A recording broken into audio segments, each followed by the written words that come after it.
ನಮಸ್ತೆ. ನಾನು ಗಿರೀಶ್ ಕಾಣದಾಳ್. ಅಂತಾರಾಷ್ಟ್ರೀಯ ಮಹಿಳಾ ದಿನದ ಶುಭಾಶಯಗಳು. ಈ ಸಂದರ್ಭದಲ್ಲಿ ಹೆಣ್ಣು ಮಕ್ಕಳನ್ನು ಕುರಿತ ನನ್ನೆರಡು ಕವಿತೆ ನಿಮ್ಮ ಮುಂದೆ. ಕವಿತೆಯ ಶೀರ್ಷಿಕೆ ಮೊದಲನೆಯದು ಮಹಿಳೆ.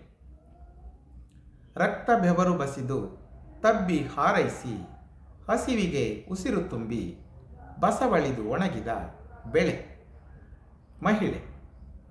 ತನ್ನ ಕರುಳನ್ನೇ ಕತ್ತರಿಸಿ ಕರಗಿಸಿ ಉತ್ತು ಬಿತ್ತು ಗಿಡ ಬಳ್ಳಿಗಳ ಹಸಿರಾಗಿಸಿ ಪ್ರಾಣ ನೀಡಿದ ಈಳೆ ಮಹಿಳೆ. ಕಣಿವೆ ಕಂದರದಲ್ಲಿ ಸುರಿದು ಎದ್ದು ಬಿದ್ದು ಓಡಿ ಬಂದು ಹರಿದು ಕಗಮಿಗಗಳ ಮೈದಡವಿ ಬಾಯಾರಿಸಿ ಮನಸಾರೆ ಸಾಗರದಲ್ಲಿ ಸರಿದು ಹೋಗುವವಳೆ ಮಹಿಳೆ. ನಿನಗಿದೋ ಕೋಟಿ ನಮನ. ಮತ್ತೊಂದು ಕವನ, ಅವಳು ಅವ್ವ. ಹಸಿವಿಗನ್ನವ ನಿಕ್ಕಿ ತನ್ನಸುಳೆ ಕಾಯ್ದು ಹಸಿದು ದುಡಿದು ಬೆವರೊರಿಸಿ ನಕ್ಕವಳು ಅವಳು ಅದೆಷ್ಟೋ ದಿನ. ಹಸಿವಿಗನ್ನವ ನಿಕ್ಕಿ ತನ್ನಸುಳೆ ಕಾಯ್ದು ಹಸಿದು ದುಡಿದು ಬೆವರೊರಿಸಿ ನಕ್ಕವಳು ಅವಳು ಅದೆಷ್ಟೋ ದಿನ. ಅರಳಿದ ಕುಡಿಯ ಕನಸಿನಲ್ಲಿ ಅರೆಪಾವೂ ಜಾಗವಿಲ್ಲ. ಸ್ವಂತ ಸುಖದಲ್ಲಿ ಮೈಮರೆತ ಮಕ್ಕಳ ಅವಳು ಬೇಕೆಂದು ಬೇಡಲೂ ಇಲ್ಲ. ಅರಳಿದ ಕನಸಿನಲ್ಲಿ ಅರೆಪಾವು ಜಾಗವಿಲ್ಲ. ಸ್ವಂತ ಸುಖದಲ್ಲಿ ಮೈಮರೆತ ಮಕ್ಕಳ ಅವಳು ಬೇಕೆಂದು ಬೇಡಲೂ ಇಲ್ಲ.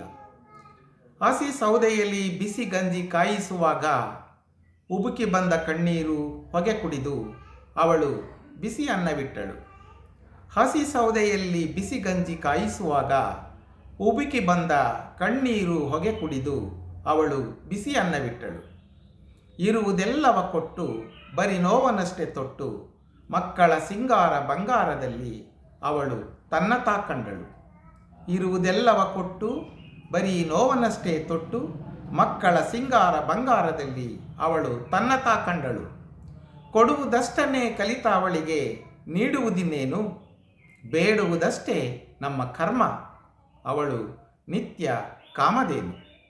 ಕೊಡುವುದಷ್ಟನ್ನೇ ಕಲಿತ ಅವಳಿಗೆ ನೀಡುವುದಿನ್ನೇನು, ಬೇಡುವುದಷ್ಟೇ ನಮ್ಮ ಕರ್ಮ ಅವಳು ನಿತ್ಯ ಕಾಮಧೇನು. ನಮಸ್ತೆ.